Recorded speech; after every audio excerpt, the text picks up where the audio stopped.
Assalomu alaykum hammaga. Bugun sizlar bilan qanday qilib kriptovalyutani qonuniy litsenziya asosida sotib olish, kriptovalyutani sotish va qanday qilib hamyonga tushirib va hamyondan chiqarishni ko'rib chiqamiz. Xo'p, bizga birinchi kerak bo'ladigan programmamiz bu Trust Wallet va Exodus Wallet hisoblanadi. App Store'dan yoki Google Play Market'dan qidiruvga beramiz. Trust bizga chiqib keladi. Trust Wallet. Exodus'ni belgilaymiz. Exodus. Mana Exodus Wallet'imiz chiqdi. Biz yuklab bo'lganimizdan keyin avtomatik bizda ikkita o'yinida ochiladi. Xo'p. Biz bitta narsani tushunib olishimiz kerak. Crypto Wallet'da qanaqa muhim joyi bor. Crypto Wallet'da shunaqa narsa borki, 12 talik fraza beradi. Ya'ni sizlar mana shu hamyoniylarni xavfsizligini ta'minlashinglar uchun ertaga qanaqadir noxush holat bo'lgan paytda sizlar hamyoniylarda pullarni yana chiqarib olishinglar uchun sizlarga beriladigan xavfsizlik kodi hisoblanadi. Mana shu 12 talik kodni har qanday holatda saqlab qo'yishimiz kerak. Xo'p, endi biz boshlaymiz. Trustga kiramiz. Xo'p, ko'rib turganinglar pastda создать новый кошелек va у меня есть уже кошелек deb turibdi. Ya'ni sizlar o'zingizlarda agar oldin kripto hamyoniylar bo'lsa, Trustda kripto hamyoniylar bo'lsa, o'shani ulashinglar mumkin. Agarda hech qanaqa hamyoniylar bo'lmaydigan bo'lsa, sizlar avtomatik создать новый кошелек qilasizlar. Bizdan 6 xonali parol so'raydi, o'zingizlar eslab qoladigan, o'zingizlar ishonadigan, har doim yodingizda bo'ladigan 6 talik kodni kiritishinglar kerak. Eslarda bo'lsa, 6 talik kodni esingizdan chiqib ketadigan bo'lsa, hamyonga kira olmaysizlar. Bu birinchi holat. Например, 246850. Hop, tasdiqlaymiz va bizdan so'raydi. Mana shu joy eng muhim joy. Secretniy fraza. 12 talik maxsus kod. Bu narsani eslab qolish kerak. Создать qilamiz. Bizda ko'rdinglar, 12 talik frazani saqlab o'tkazdi. Bu 12 talik frazani qayerdan topish mumkin va qanaqa qilib saqlab qo'yish mumkin? Yaxshilab e'tibor beringlar. Asosiy o'ynamiz. Bizda yuqorida asosiy balans ko'rsatiladigan yozuvni yuqorisi основной кошелек turibdi. Ustiga bosamiz. Bizda chiqadi. O'ng tomonda 3 ta nuqta turibdi. 3 ta nuqtachani bosamiz va bizdan so'raydi. iCloudga saqlaysanmi yo ruchnoy saqlaysanmi deb so'raydi. Bizga avtomatik ruchnoyni tanlashimiz kerak. Mana ruchnoy tanlaymiz, parolni kirgizamiz. Xo'p, вот, so'rayapti. Это сеть фраза разблокирует доступ к вашему кошельку deyapti. Ya'ni bu sizlarga hisob raqamingizga kirishga, ya'ni kripto valyutadagi hisob raqamingizga kirishga dostupni beradi deyapti. Mana ikkita galochkani qo'yamiz va продолжить deb bosamiz. Mana ko'rib turganingizlar 12 talik frazali kod. Bu narsani zametkaga, bloknotga, o'zingizlar ishonadigan, xohlagan joyingizga yozib saqlab qo'yishingiz kerak. Ertaga kripto hamyon o'chib ketadigan bo'lsa, yoki qanaqadir noxush holat bo'ladigan bo'lsa, mana shu 12 talik kod orqali sizlar hamyonlarni tiklashinglar va pullarni qaytarib olishinglar mumkin. Agarda bu 12 talik kodni esdan chiqaradigan bo'lsanglar, hech qanaqa holatda hamyonga kira olmaysizlar va hamyonda qolib ketgan pullarni qaytarib ola olmaysizlar. O'shaning uchun kripto hamyondagi eng muhim holatlardan bittasi mana shu bo'ladi. Xo'p, biz продолжить deb bosamiz. Sizlar bo'lsa bu narsani screenshot qilib bo'lmaydi. Buni eslab qolinglar, screenshot qilib bo'lmaydi hech qanaqa holatda. Slovo 1, ya'ni birinchi so'zni so'rayapti. Endi ket. Slovo 7 ni so'rayapti, obscure. Slovo 10 ni so'rayapti, twin ni kiritaman buni. Slovo 11 ni so'rayapti, skull. Agar bittasini noto'g'ri kiritsalar ham подтвердить qilmaydi, ya'ni tasdiqlamaydi. Подтвердить qilamiz. Mana, ko'rdinglar, aktivniy bo'ldi. Bo'ldi, сохранить qilamiz va orqaga qaytib chiqamiz. Bo'ldi. Bizda Trust Wallet'imiz uchun, ya'ni kripto hamyonimiz uchun barcha xavfsizlik qoidalariga amal qildik va xavfsizligimizni ta'minladik. Ertaga qanaqadir noxush holat bo'ladigan bo'lsa, mana shu 12 talik fraza orqali biz hamyonimizga yana qaytadan kirishimiz mumkin va pullarimizni kirgizib chiqarishimiz mumkin. Endi ikkinchi holat. Exodus bor bizda, ya'ni Exodus ham Trustga o'xshagan kripto hamyon. Xo'p. Bunga kiramiz. Bizdan so'rayapti. Avtomatik chiqadi bu yerda. Продолжить на русском. Ko'rib turibsizlar? Barcha kriptovalyutalar va kriptovalyutadagi blokchainlarni ko'rsatib turibdi. Biz yuqoridagi mana e'tibor bersanglar, mana o'ng tomonda yuqorida belgicha bor. Exodus'da logotipchasi bor. Xuddi o'sha yerga kirsanglar, Exodus'da portfelni ko'rsatib turadi. O'ng tomondagi mana bu sozlamalar belgisiga kirsanglar, sozlashingiz mumkin, xohlagan holatiga solishingiz mumkin. Va biz o'tamiz. Настройкаga o'tamiz mana. Настройкаga kiramiz. Ko'rib turibsizlar, защитным паролем turibdi, rezervni kopiya turibdi. Biz rezervni kopiyaga kiramiz. iCloudga rezervni kopiya bor, sekretni ключ. Boyagidek 12 tali harf, 12 tali so'zni so'radi. Nachat qilamiz. Xo'p. Mana. Понятно. Сейчас. Понятно bosamiz. Bizda ogohlantiryapti. Mana shu so'zlarni yozib bizdan ogohlantiryapti. Xo'p. Понятно. Запишите его deyapti. Yozib qo'yinglar, kompyuterga, telefonga yozib qo'yinglar, qog'ozgami deyapti. Не потеряйте его. Yo'qotib qo'ymanglar deyapti. Sekretni ключni yo'qotib qo'yadigan bo'lsanglar, pulinglar yo'qoladi, xatar bo'lmaydi deb ogohlantiryapti.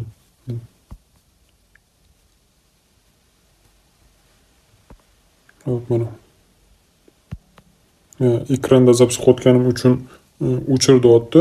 O'shaning uchun o'zingizlar qilishingiz mumkin. Xuddi Trust Wallet'da qanaqa bo'ladigan bo'lsa, xuddi shunaqa bo'ladi bu yerda.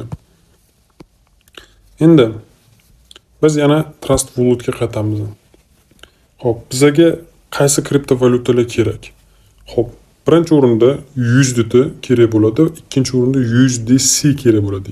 Ikkalasi ham dollarning kriptovalyutadagi ko'rinishi. Ya'ni 1 dollarlar, ya'ni bir kriptovalyutaga teng bo'lgan holatdagisi. Xo'p, bizda kriptovalyuta bor, lekin kriptovalyutani tarmog'i degan tushuncha ham bor. Kriptovalyutani tarmog'ini o'zgartirishingiz mumkin. Kriptovalyutaga qarab turib tarmog'ini tanlashingiz ham mumkin. Bitta narsani ikkinchi muhim joyi, bu narsani eslab qolish kerak. Kriptovalyutani turi bizga farqi yo'q. Kriptovalyutani blokchain tarmog'i muhim. Agarda blokchain tarmog'ini biz o'zgartirib boshqa blokchain tarmog'iga tashlab bo'lsak, bu holatdan ham bizning pulimiz yo'qolib ketadi va biz buni qaytara olmaymiz va pulimizni hech qayerdan topa olmaymiz. Shu narsani eslab qolish kerak. Masalan, men izobraniyga kiraman, tanlanganlar bo'limiga kiraman. Ko'rib turibsizlar, menda 4 ta 5 ta kriptovalyuta va kriptovalyutani blokchain tarmoqlarini ko'rsatib turibdi. Смотрите, tokenni qilaman. Men o'zimga keraklisini belgilab olaman. Hop. Keraksizlarni o'chirib tashlayman. Hop, tak.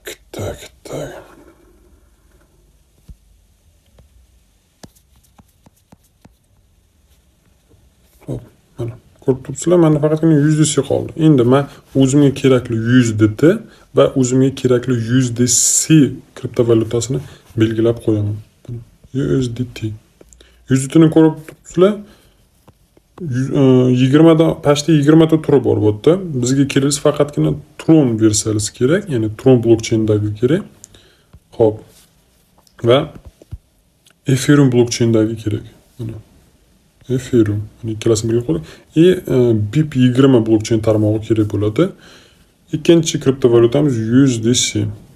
Mana USDCni ko'rib turganinglar, bizga faqatgina Ethereum kerak bo'ladi. Mana belgilangan turibdi. Mana. Hop. Ko'rishingiz mumkin. Ikkita kriptovalyuta va 3 xil blokchain tarmog'i. Bular bir-biridan farq qiladi. Valyuta holatdan, ya'ni kriptovalyuta holatdan bir xil, qiymati bir xil bo'ladi, faqatgina tarmoq holatidan farq qiladi. Xo'p. Endi Exodusga o'tamiz. Exodusdan ham xuddi shunday biz o'zimizga keraklisini tanlab olishimiz mumkin. Mana keraksizlarni o'chirib tashlaymiz. Hop.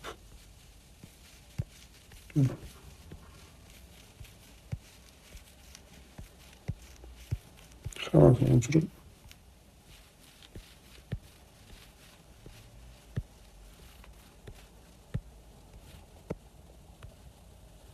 endi добавить еще qilamiz va biz tanlaymiz. USDT mana. USDTni tanlasak, bizga avtomatik ko'rsatib turadi mana. O'sha qaysi tarmog'i bilan tanlaysan deyapti. Biz tanlaymiz TRX20 va ETH ya'ni Ethereumni tanlaymiz. Va bizda BIP degani bor, BNB Smart Chain deb yoziladi. Mana tanladik. Endi bizga kerak bo'lgan USDC. Mana USDC ni ham har xil tarmoqlari bor. Bizga faqatgina Ethereum blockchain tarmoqlari kerak bo'ladi. Mana ko'rib turganingizda biz qo'shib oldik. Ichiga kirsanglar mana xohlagan tanishingiz mana balans va set deb turibdi. 3 ta set bilan ko'rsatyapti. USDC ga kirsak, mana faqatgina bitta set tanlanadi, o'shaning uchun bitta setda turibdi. Endi Trustda ham, Exodusda ham sizlar biron bir kripto hamyonga yoki kripto qabul qilingan любой joyga pul o'tkazaman desanglar, sizlarda blockchain tarmog'i uchun komissiya so'raydi. Ya'ni mana shu pulni o'tkazib olsa, mana shuncha komissiya to'lasin deb aytadi. Bu komissiya kriptovalyutada emas, blockchain tarmog'ida bo'ladi. Ya'ni mana e'tibor bersanglar, yuqorida yozib qo'ygan USDT TRC20 yoki Tron deb yozib qo'ygan. TRC20, Tron yoki TRX deb yoziladigan bo'lsa, bu uchalasi bir xil narsani anglatadi. Va blockchain tarmog'i o'sha bo'ladi va komissiyani imminni TRX ga oladi. USDT ni BNB, BIP 20 yoki BNB Smart Chain deb yoziladigan bo'lsa, bu ikkalasi ham bitta blockchain tarmog'ini anglatadi. USDC ga keladigan bo'lsak, Ethereum deb yoziladi yoki ERC20 deb yoziladi. Bu ikkalasi ham bitta blockchain tarmog'i. Valyuta ham bitta. Exodusda ham xuddi shunaqa mana. Tron deb yozib qo'ygan, Ethereum deb alohida turibdi, BNB deb turibdi. Ya'ni biz qayergadir pul o'tkazmoqchi bo'lsak, komissiya uchun alohida pul turish kerak va kriptovalyutada o'tkazmoqchi bo'lgan pulimiz uchun alohida pul turish kerak. Ya'ni USDT TRX 20 bo'ladigan bo'lsa, USDT ga alohida summa turish kerak, TRX ga alohida summa turish kerak. Ya'ni komissiya alohida yechadi. Endi keyingi bosqichga o'tamiz. Biz kriptovalyutani sotib olmoqchimiz va hamyonga o'tkazmoqchimiz. Kriptovalyutani sotib olishda ikki xil turi bor. Litsenziyalangan rasmiy qonuniy magazinlar bo'ladi. Ya'ni kripto magazinlar bo'ladi. O'sha yerdan sotib olishimiz mumkin va o'sha yerga yana obratno sotishimiz mumkin. Ikkinchi holatda hamma biladi, Telegramda, ya'ni Telegram Walletda rasmiy litsenziyalangan, O'zbekistonda litsenziyasi bor kripto hamyon. Biz u yerda Visa kartaga sotib olishimiz mumkin kriptoni yoki sotishimiz mumkin. Bizga asosiy kerak bo'ladigan narsa sotib olish. Sotib olishda hozir sizlar bilan Telegramda ko'rib chiqamiz. Ko'rib turibsizlar, kashflowga kiramiz mana. Условия использования согласиться qilamiz va продолжить deb bosamiz. Начать. Ko'rib turibsizlar, bizda перевести bor, пополнить bor, вывести и обменять turibdi. Biz birinchi o'rinda hamyonimizni to'ldirishimiz kerak. Ya'ni bizga USDT kerakmi? O'sha USDT ni sotib olishimiz kerak. Mana USDT. Mana пополнить ga bosamiz.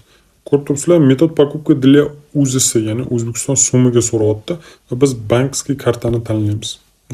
Bankskiy kartani so'rasak, bizdan nomerimizni tasdiqlashni so'raydi. Biz nomerimizni tasdiqlaymiz. Ko'rib turibsizlar, biz nomerimizni tasdiqladik, основной informatsiyaga добавить qilamiz. Masalan, isminglarni yozasizlar, familiya yoziladi, den rождения, tug'ilgan sananglar yoziladi. Mana biz ism, familiyani va tug'ilgan sanamizni belgilaganimizdan keyin bizdan avtomatik so'raydi. Подтвердите данные deydi. Ya'ni ma'lumotlarimizni tasdiqlashimiz kerak. Bizdan so'rayapti, какие документы принимаются для удостоверения личности deyapti mana. Kirsizlar, avtomatik ochib beradi o'zi. O'zbekiston o'zbekcha va ruscha holatda yozib qo'ygan mana. Xo'p. Endi могу ли я использовать справку о месте жительства с MyGov.uz deyapti. MyGov.uzdan o'tkazsa bo'ladi bu narsani. Продолжить deb bosamiz. Mana начнем верификацию. Verifikatsiyani so'rayapti. Начать verifikatsiya qilamizda biz yuzimizni tasdiqlaymiz, pasportimizni tasdiqlaymiz va yashash joyimizning ma'lumotini tasdiqlaymiz. Xo'p, biz email orqali verifikatsiyadan o'tganimizdan keyin yana начать verifikatsiya qilamiz va bizdan so'raydi. Strana bo'lsa, masalan, bizda O'zbekistonni tanlaymiz. Pasport bor, ID karta bor, водительское право, vид на жительство so'raydi. Biz ID karta orqali o'tkazamiz. ID kartamizni oldi orqa tomonini yuklashimizga to'g'ri keladi. Xo'p, mana pasportda va Magodan olingan yashash joyi haqidagi hujjatni yukladik. Yuzimizni verifikatsiyadan o'tkazdik va bizda to'liq verifikatsiya bo'ldi. Endi biz Telegram orqali USDT sotib olishimiz mumkin.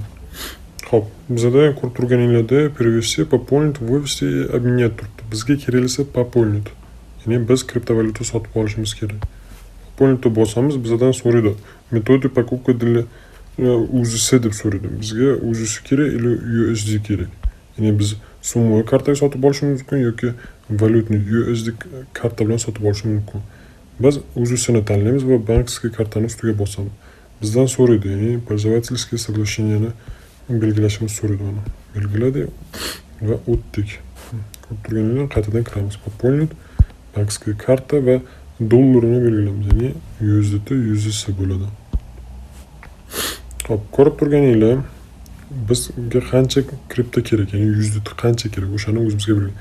Masalan, $10 deb belgilashimiz mumkin.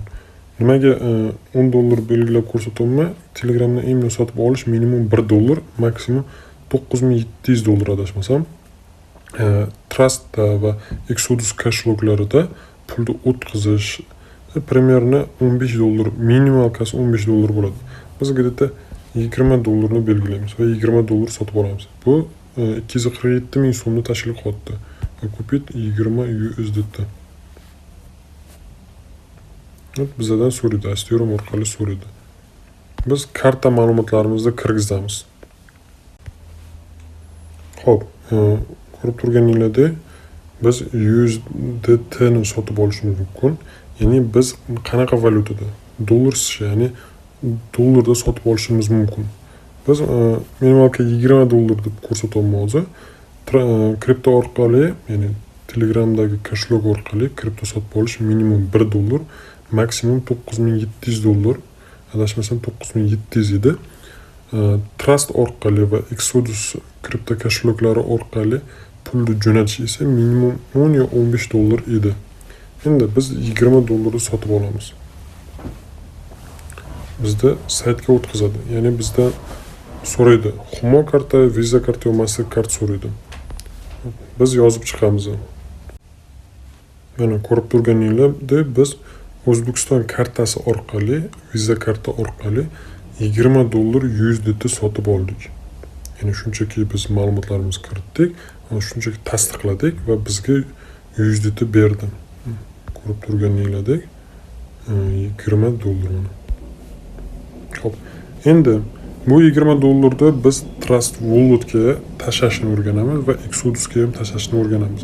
Va oxirida pulni qanaqa qilib yana Telegramga chiqarish va Telegramdan turib yana qanaqa qilib O'zbekiston kartaga tushirishni o'rganamiz. Xo'p, biz shunchaki vivestini bosamiz mana. Vivesti. Bizdan so'raydi, bankskiy kartaga chiqaradigan bo'lsak, biz yana dollar qilib Visa kartaga tushirishimiz mumkin. Внешний кошелек или birja so'raydigan bo'lsa, biz ma'lum bir adresga jo'natishimiz mumkin. Dollar tanlaymiz va biz birinchi TRS20 ni sinab ko'ramiz. TRS20 ni ko'rasizlar, $3.5 otdim. $3.5 minimalga botdi. Bizga endi adres so'rayapti. Adres USDT so'rayapti. Biz Trustga kiramiz mana. Xo'p, ko'rib turganinglarda izbreniga o'tamiz. Esingizda bo'lsa, biz USDTlarni tanlagan edik. USDT tarixini ustiga bosamiz mana. Вот. Pastda e'tibor bersanglar, отправить и получить turibdi. Biz ya'ni получitga bosamiz va bizda kodni chiqaradi. Kod va kodni tagida adres chiqaradi. Har xilcha harfli adres chiqaradi. Biz kopировать bosamizdagi adresni kopiya qilib olamiz. Xo'p. Telegramga kiramiz. Adresni joylaymiz. Bizdan so'raydi mana. Adres USDT turibdi. Dalini bosamiz va $20 ni kiritamiz. Bizdan so'rayapti. Недостаточно средств для оплаты комиссии в 3-5 USDT so'rayapti. Ya'ni bizdan bitta tranzaksiya uchun $3.5 komissiya so'rayapti. Demak, biz shunchaki $15 o'tkazib ko'ramiz. Xohlasak, mana $16 deylik. Biz bemalol $16 o'tkaza olamiz. Dali qilamiz. Burada adres получателя, ya'ni qabul qiluvchini adresi, komissiyani so'rayapti va umumiy summani so'rayapti. setga e'tibor beringlar, ya'ni blokchain tarmog'i TRC20 da turibdi. Подтвердить и отправить. Разрешить. Вот. Biz chiqardik, $16 tashladik. Mana bizda $0.5 qoldi, ya'ni 50 sent qoldi. Biz endi Trustga kiramiz mana. Xo'p. Bu sahifani yangilaymiz. Mana $16 tushdi. USDT TRXga kiradigan bo'lsak, mana pastda $16 ko'rsatib turibdi. Historiyaga kirsak ham $16 yozilgan. Ya'ni bizda haqiqatan $16 bor. Endi Telegramdan faqatgina USDT sotib ola olasizlar va USDTni Trustga yoki Exodusga tushira olasizlar. Xo'p. Endi USDTni qanaqa qilamiz degan savol tug'iladi. E'tibor bersanglar, Trust pastida targovat degan knopkacha bor, strelkacha bilan o'shani ustiga bosamiz mana. Ustiga bossak, obmen chiqadi bizda. Obmenga kiramiz. USDTni tanlaymiz. Biz USDTdan USDC ga o'tkazishimiz kerak. Mana. USDC ni tanlaymiz. USDC mana. Ethereum tarmog'ida turibdi. Eslab qolinglar. Maksimal summani bilgimiz $16, ya'ni dollarda hisoblasa 15.99 bo'ladi, USDTda $16 bo'ladi. Xo'p. Bizda xo'p nima deyapti? Minimal summa $17 deyapti. Demak, $17 kirgizishimiz kerak. Ya'ni $18 kirgizgan bo'lsak, biz USDC ga obmen qilishimiz, ya'ni konvertatsiya qilishimiz mumkin ekan. Xuddi shu holatda sizlar USDTdan USDC ga o'tkazasizlar yoki USDCdan USDT ga o'tkazib ketaverasizlar. Bizda USDT turibdimi? Blockchain tarmog'ida Tron turibdimi? Tronda boshqasiga, ya'ni USDT Ethereumga, USDT BIP ga o'tkazishimiz mumkin. Xuddi shunday qilasizlar. Obmenga kirasizlar. Mana bu yerdan tanlaymiz. USDT Ethereum mana. Xuddi shu holat. Ya'ni bizdan Swift so'raydi.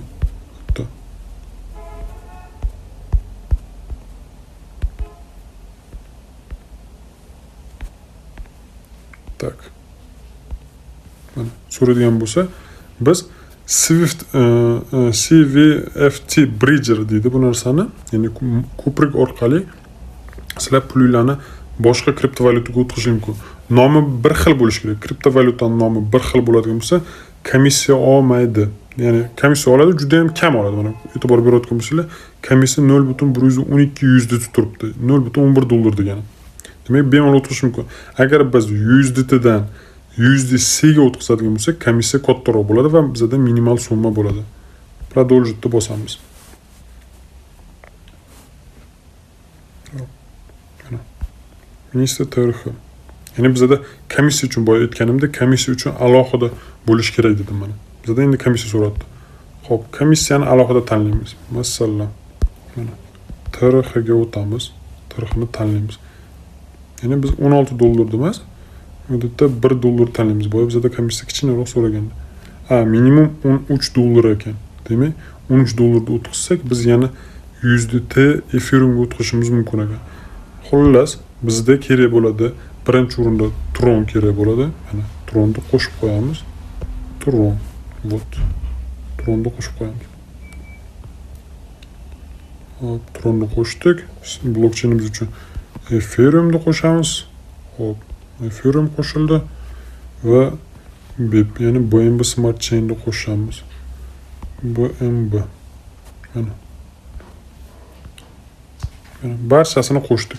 Yuqoridagi 3 tasi BNB, Ethereum va TRX bu bizdan blockchain tarmog'idagi komissiyamiz uchun pul qo'yishimiz kerak.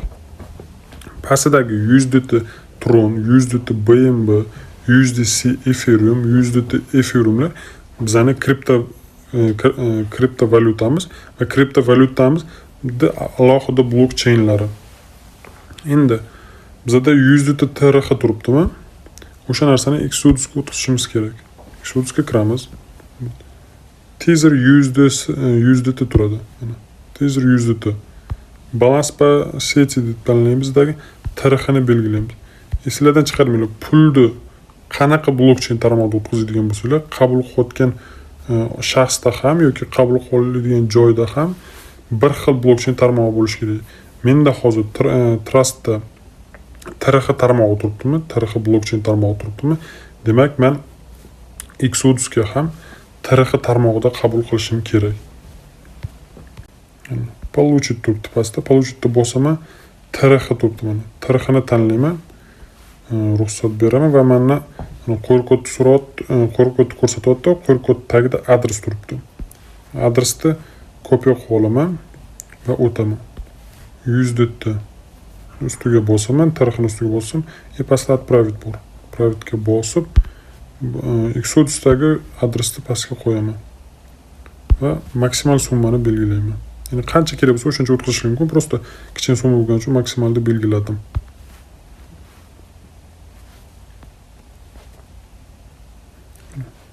Mendan so'rayapti mana. Komissiya City'da $4.73 so'rayapti. Ya'ni qanaqa? Boya men ichki holatda bir-biriga nisbatan konvertatsiya qilayotganimda faqatgina Tron'ni so'raganda. Ba'zi bir holatda Trust shunaqa afzalligi bor. Tron'da ichidan, ya'ni blokchainda ichidan emas, alohida kriptovalyutani o'zidan komissiya oladi. Agar sizlarda Tron'da pulinglar turadigan bo'lsa, sizlarda alohida Tron'ni oladi, kriptovalyutadan esa komissiya olmaydi. Подтвердить qilaman. Komissiyamizga $4.73 olyapti. Ya'ni bu komissiya o'zgarmaydi. Kattaroq summa bo'lsa ham komissiya o'zgarmaydi. Trustda eng asosiy afzalliklardan biri. Detalli transaksiya ustiga bosamiz. Mana обработкада turibdi, выполнение bo'ldi mana. Ya'ni biz istoriyaga o'tsak, mana bizdan $11 chiqib ketdi, $4.73 komissiyaga qoldi degani. Exodusga kiramiz.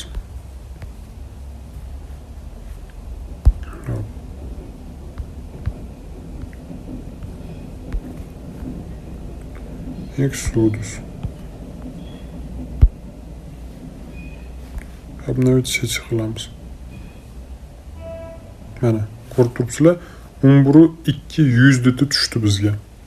Buni endi biz обменять qilishimiz mumkin. Xuddi Trust Wallet'da qanaqa konvertatsiya qilgan bo'lsak, bu yerda ham xuddi shunaqa konvertatsiya qilishimiz mumkin. Ya'ni biza faqat bu yerda USDT bormi, USDTni Ethereumga обмен qilib ko'ramiz.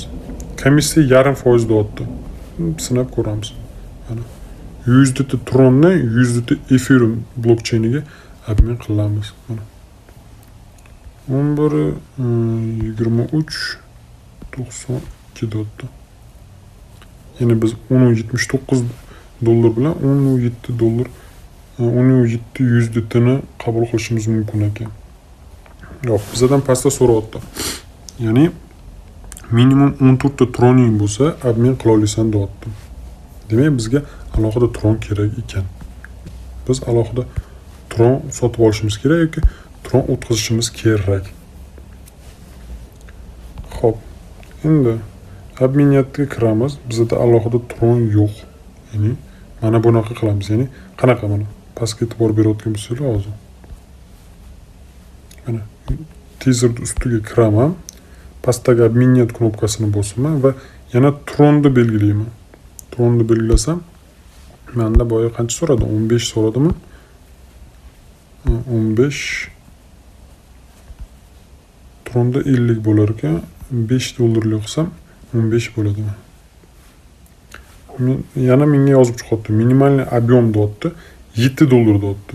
Ya'ni men minimum $7.5 konvertatsiya qilishim mumkin Tronga. Shuning uchun kichkina summada bu narsa komissiyasi masalan yaxshigina bilinishi mumkin, lekin katta summada umuman komissiya o'zgarmaydi. Ya'ni $1000 o'tkazasizlar, $1000 chiqarasizlar, $10,000 chiqarasizlarmi, komissiya bir xil. $5 ketaveradi.